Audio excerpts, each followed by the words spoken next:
The blaring alarms jolted Lauren awake, her heart pounding. She swung her legs out of the cramped bunk and pulled on her wetsuit as fast as her shaking hands allowed. Something had gone wrong. Racing through the narrow corridors, the cold seawater lapping at her boots, Lauren struggled to control her panic. They were trapped over a mile below the surface with no escape. If the facility was breached, they had no way to evacuate or call for help. She skidded into the command center. What's happening? Daniel sat hunched at the monitors, his eyes bloodshot. Containment room 3. The new anglerfish specimen. It's mutated.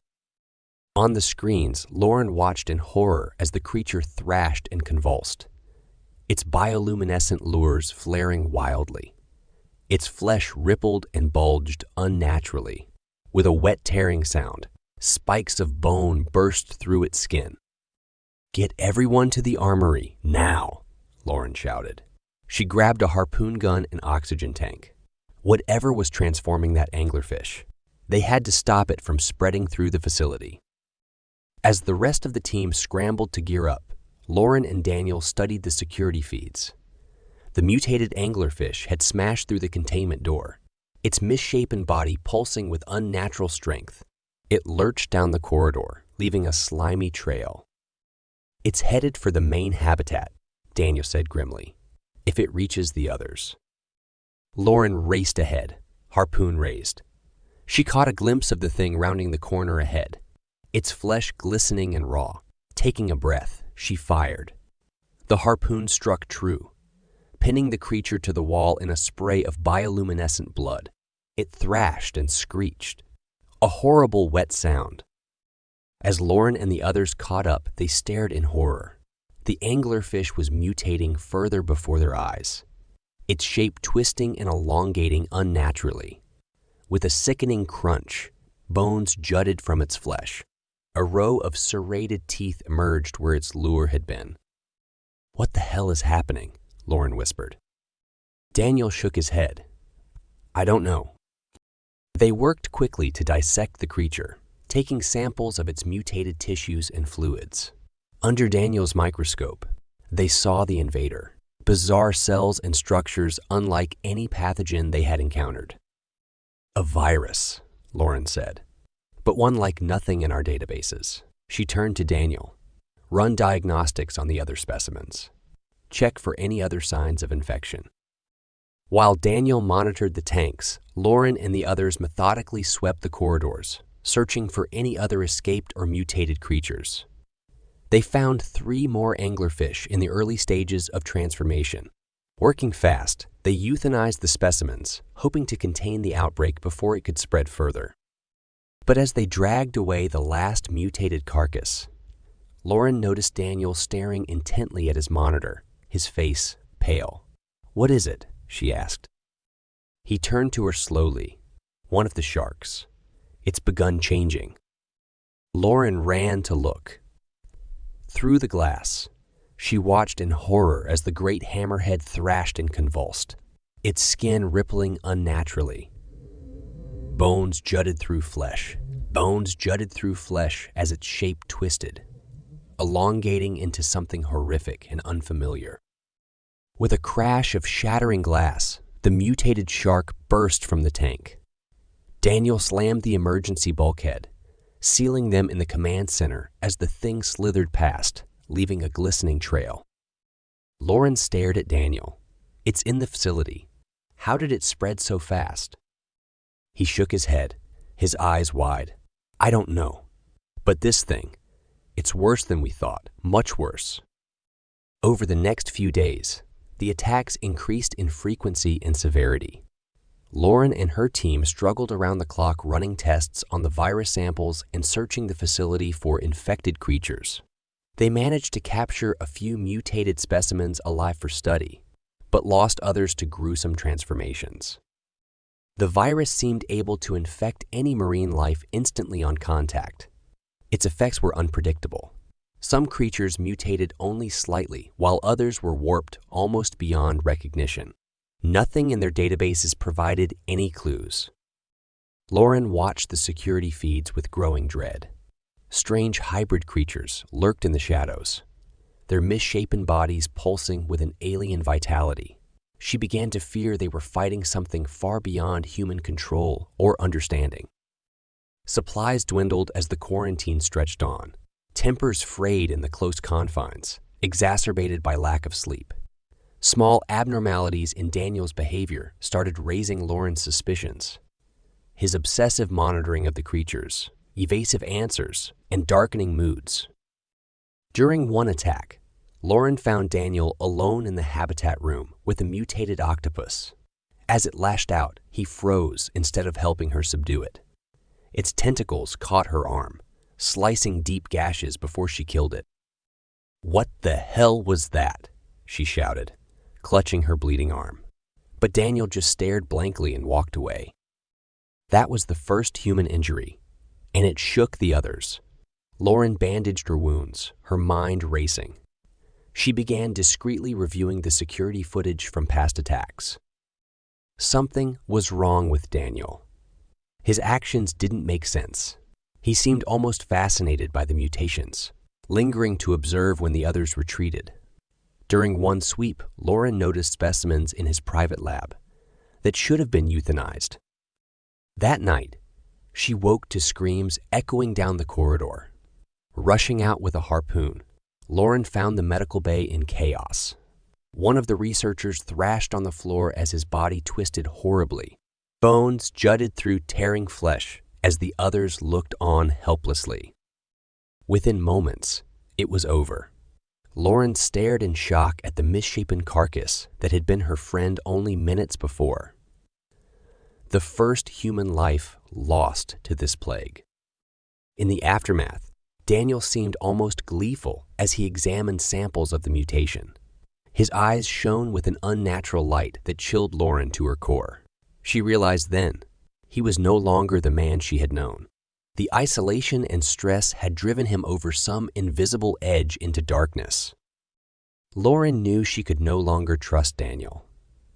He was hiding something, and his behavior put them all at risk. She had to uncover the truth before he sabotaged their efforts. Or worse, turned on the others in a fit of madness. Quietly, Lauren began combing through the facility's records and footage going back weeks. She searched for any clues to Daniel's changing demeanor or unreported incidents. Her suspicions grew as she noticed discrepancies. Specimens listed as euthanized, still appearing alive, unlogged experiments, tampered records. During one sweep, Lauren discovered Daniel's private lab locked. Peering through the observation window, she gasped. Several mutated creatures thrashed in overcrowded tanks, their misshapen bodies pulsing with unnatural vitality. But the most horrific sight was in the corner. A massive, nightmarish hybrid twitched and convulsed as its flesh rippled and bones jutted through. It was the size of a small boat, its limbs ending in serrated claws and jaws filled with razor teeth. As Lauren watched in horror, the thing's milky eyes snapped open and fixed on her. It threw itself against the glass with a wet crunch, slavering jaws snapping. Daniel had created a monster and was hiding it from the others. Lauren realized with dread that he was responsible for sabotaging their efforts, dooming them all to this living nightmare. She had to expose him before he destroyed them. Lauren waited until night to confront Daniel, hoping to avoid a scene that could panic the others. She found him hunched over samples in the lab, muttering to himself. "Daniel, we need to talk," she said calmly. But he just laughed, a horrible, mirthless sound. "You figured it out, haven't you?" he sneered, turning to face her. His eyes were bloodshot and wild. "I've been having so much fun watching it all fall apart." Lauren recoiled in shock. "Fun? People have died, Daniel. Why are you doing this?" He grinned maniacally. To see what they'd become, of course. These pathetic specimens and your worthless crew. I wanted to push them to their limits and watch the beautiful chaos. Horrified, Lauren realized Daniel had been purposefully sabotaging their efforts all along, infecting creatures and blocking their work, all for his twisted amusement. "Where you failed, I've succeeded," he continued, gesturing behind the glass. "My perfect creation will be the grand finale." He unlocked the heavy door, swinging it open with a creak. The hulking hybrid lurched out, slavering jaws snapping. Daniel cackled as it turned to Lauren, milky eyes fixing on her. She backed away slowly, raising her harpoon with shaking hands. "Think you can stop it," Daniel taunted. "Nothing you've tried has worked so far." He slammed the door shut between them, locking her in with the monster.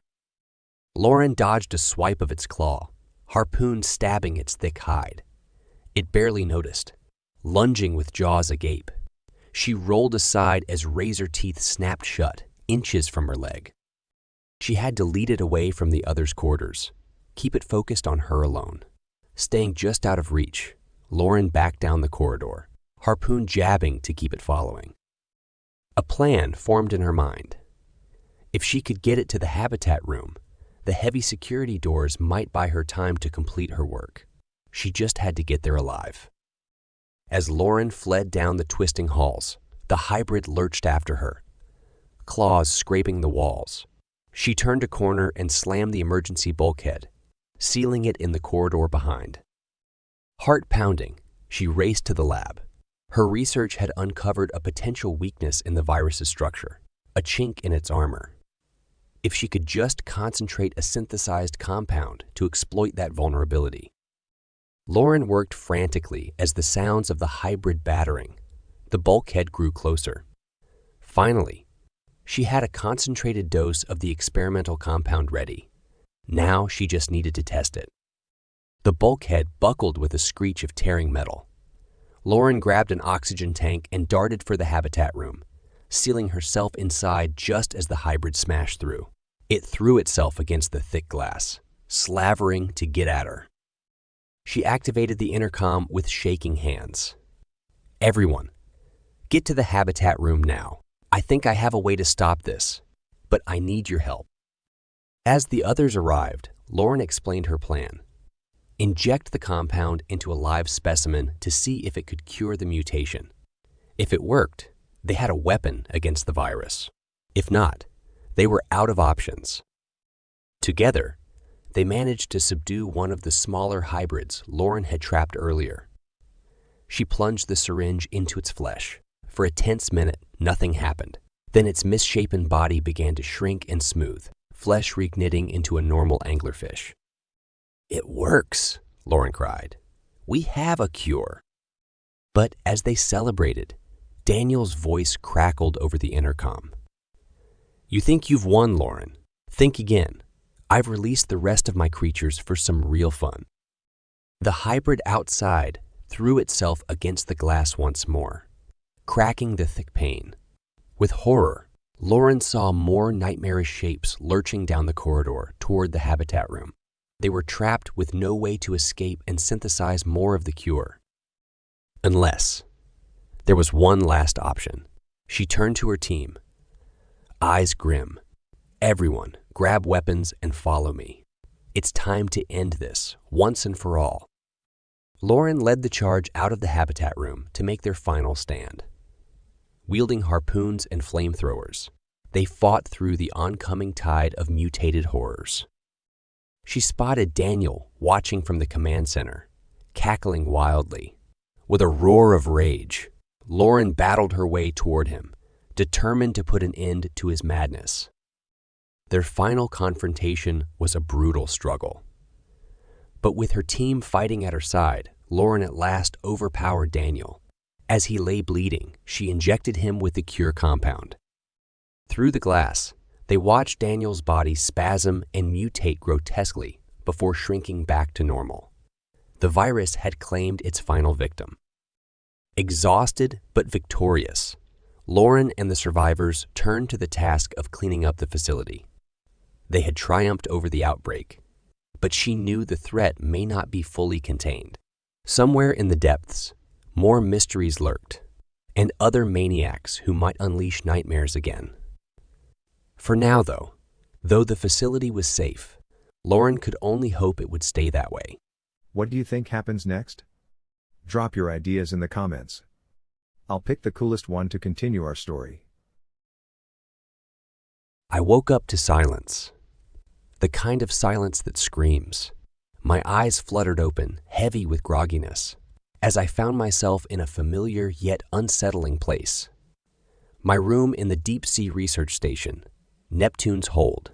The last thing I remembered was the anesthesia mask descending over my face for a minor surgical procedure. The clock on the wall showed 3. 0. I shivered. The room was colder than usual. The digital displays and equipment in my room emitted a soft, eerie glow, the only source of light in the otherwise dark space. I tried to call out, but my voice was a mere whisper. Hello. Pushing myself up, I winced, feeling a dull ache at the site of my surgery. I grabbed a flashlight and stepped out into the corridor. The station, once buzzing with the activities of my colleagues, was now desolate. Papers scattered across the floor, a coffee mug lay shattered, a scene frozen in time. I made my way to the observation deck, the heart of Neptune's hold. Here, massive windows offered a view into the endless ocean depths. But something was off. I peered into the darkness, my heart pounding in my chest. What I saw sent a chill down my spine.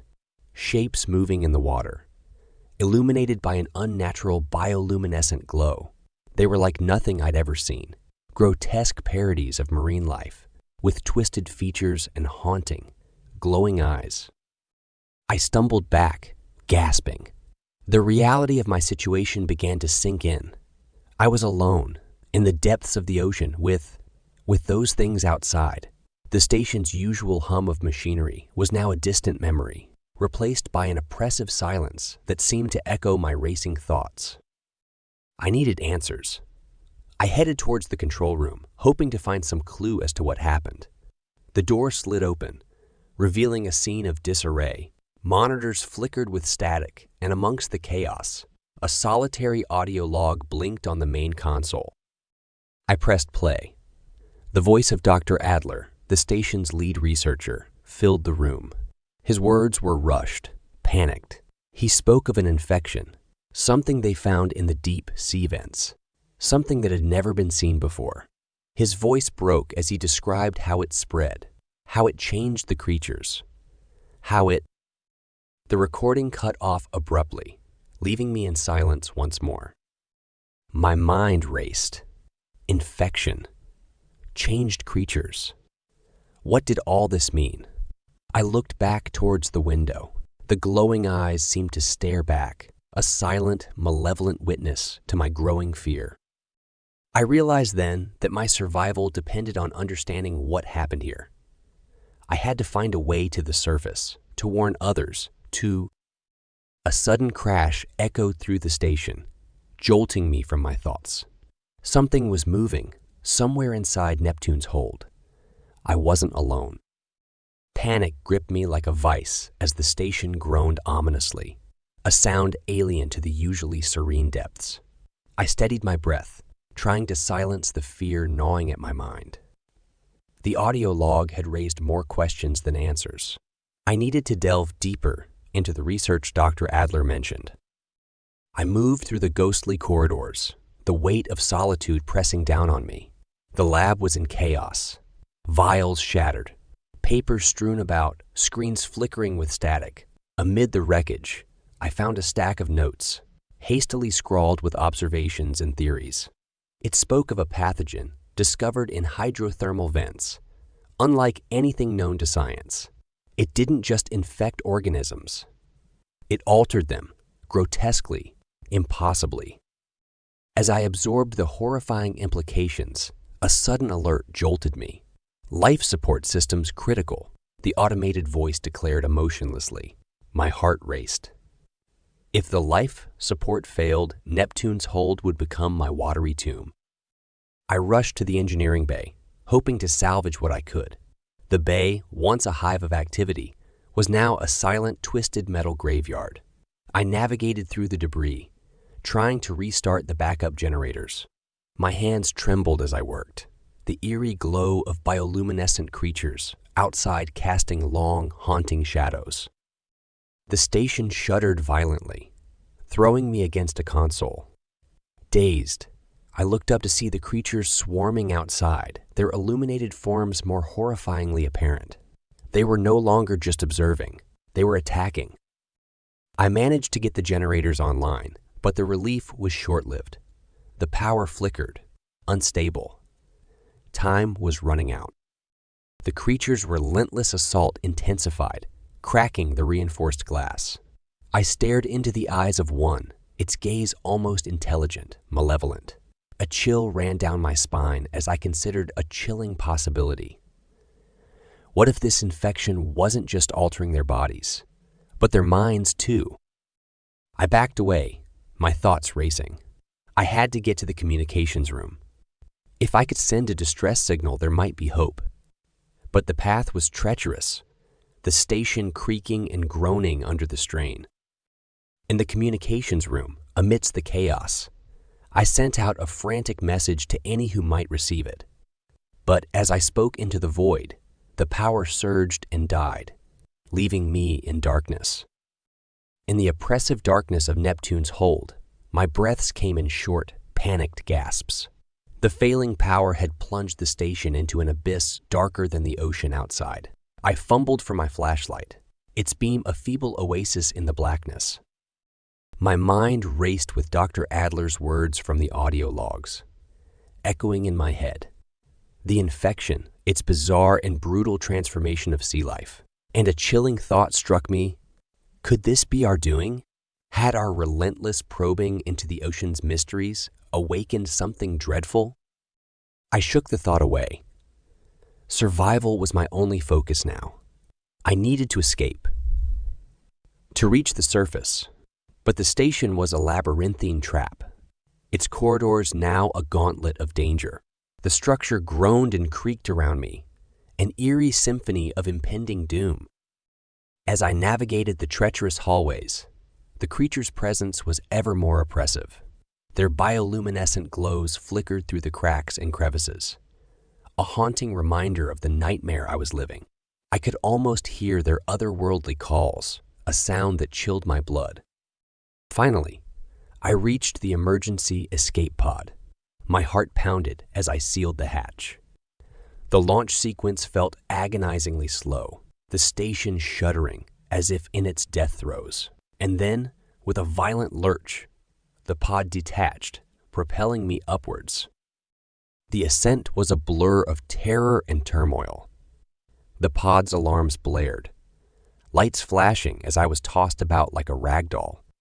My thoughts were a whirlwind of fear and regret. Had I unleashed this horror upon the world? As the pod breached the surface, the sunlight felt blinding, the fresh air a surreal contrast to the hellish depths. I gasped for breath, my body shaking uncontrollably. I was alive, but at what cost? As I gazed towards the horizon, a disturbing uncertainty gnawed at me.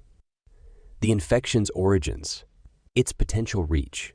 Were we responsible for awakening something beyond our control? The open sea, once a symbol of endless possibilities, now seemed a vast, menacing unknown. What do you think happens next? Drop your ideas in the comments. I'll pick the coolest one to continue our story. Life on the endless ocean is not for the faint-hearted. My name is Ava, and this vast, relentless sea is my home. Since the world we knew succumbed to the zombie apocalypse, land has become a distant memory, a myth almost swallowed by the ever. Rising sea levels. We, the few survivors, took refuge in what remained, the ocean. Our boat, the Siren's Whisper, has been our safe haven. My crew, a mosaic of backgrounds and skills, has become my family.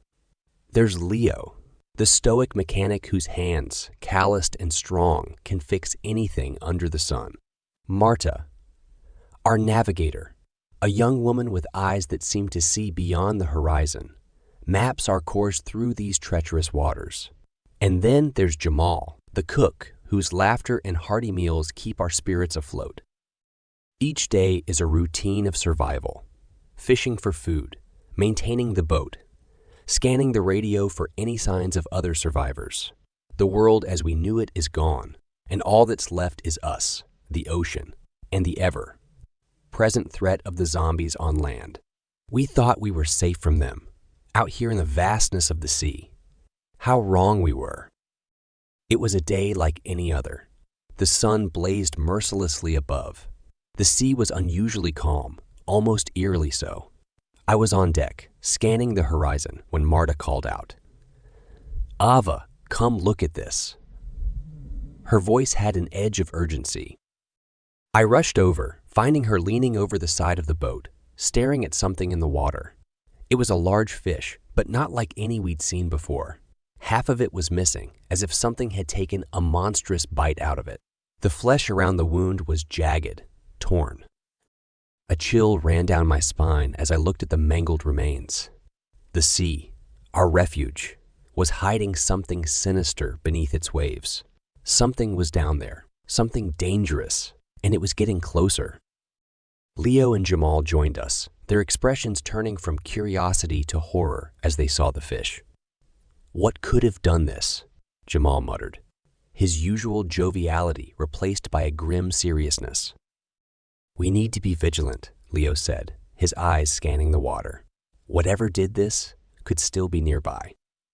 That night, sleep didn't come easy. The ocean's whispers seemed different, almost menacing, as I lay in my bunk listening to the gentle creak of the boat. A haunting thought crossed my mind. We weren't alone in these waters. Something was lurking in the deep, and our journey had just become a lot more dangerous. The days following the discovery of the half-eaten sea creature were tense. Each of us on the Siren's whisper felt the weight of an unseen, lurking danger.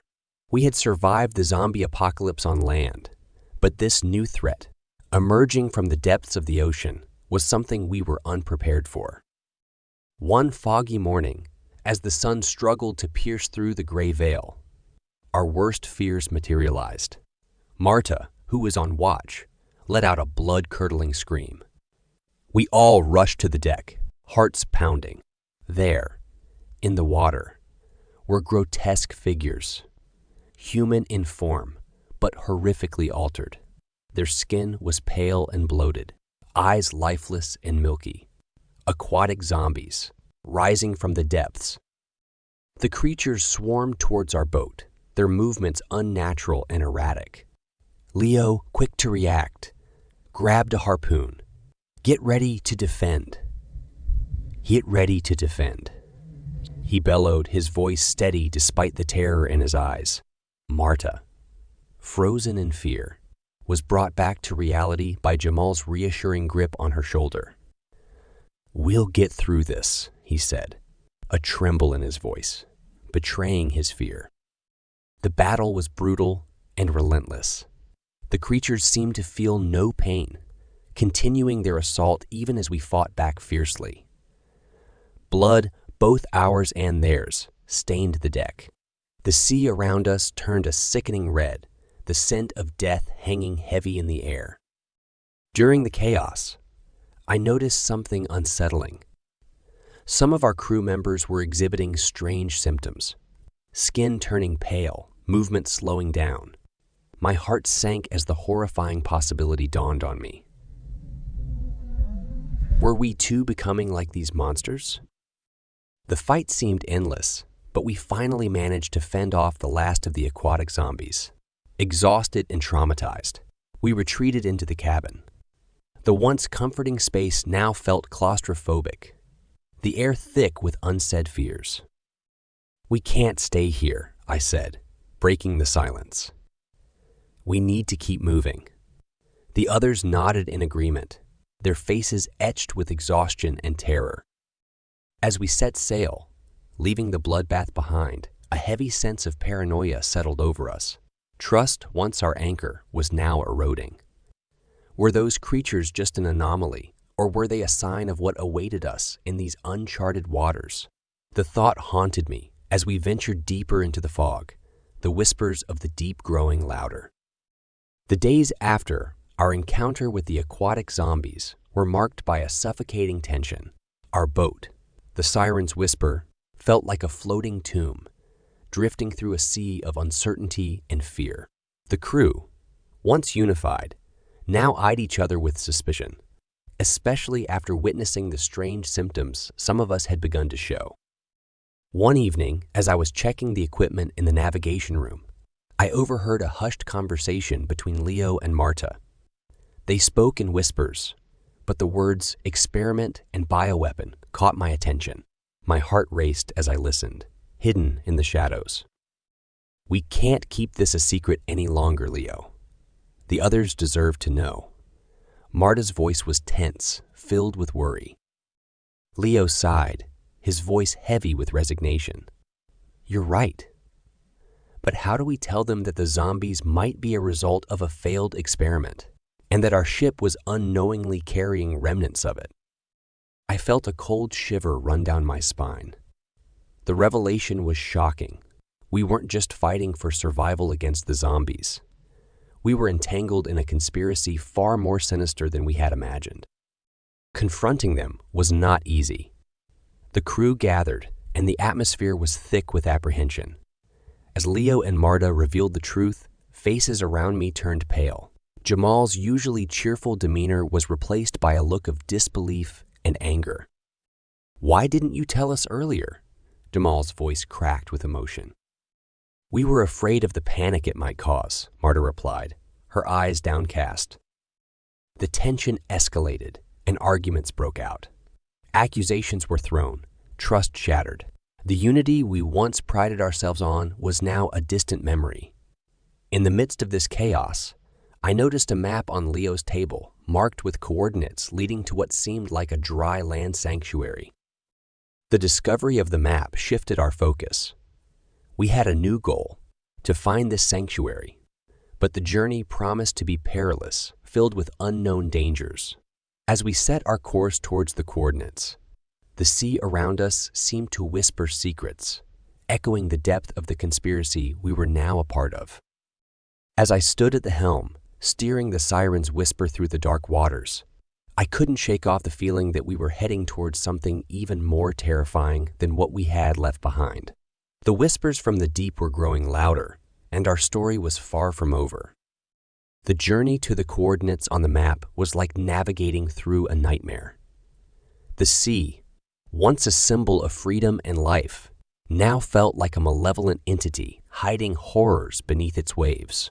Our boat, the Siren's whisper, moved cautiously, every creak and groan echoing our growing apprehension. We had lost some of our crew to the sea and the creatures that dwelled within it.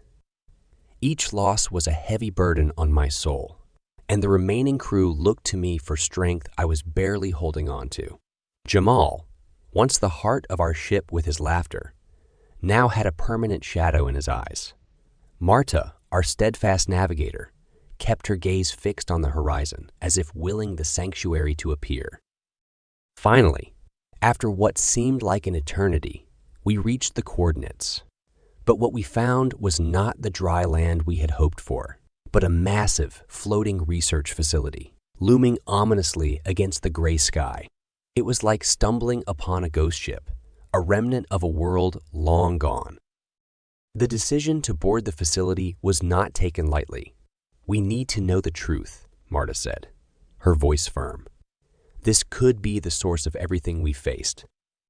As we explored the abandoned corridors, the truth unraveled itself like a sinister tapestry. Documents scattered in a lab revealed the horrifying nature of the experiments conducted here. The creation of a bioweapon that led to the aquatic zombies. The revelation was a gut punch.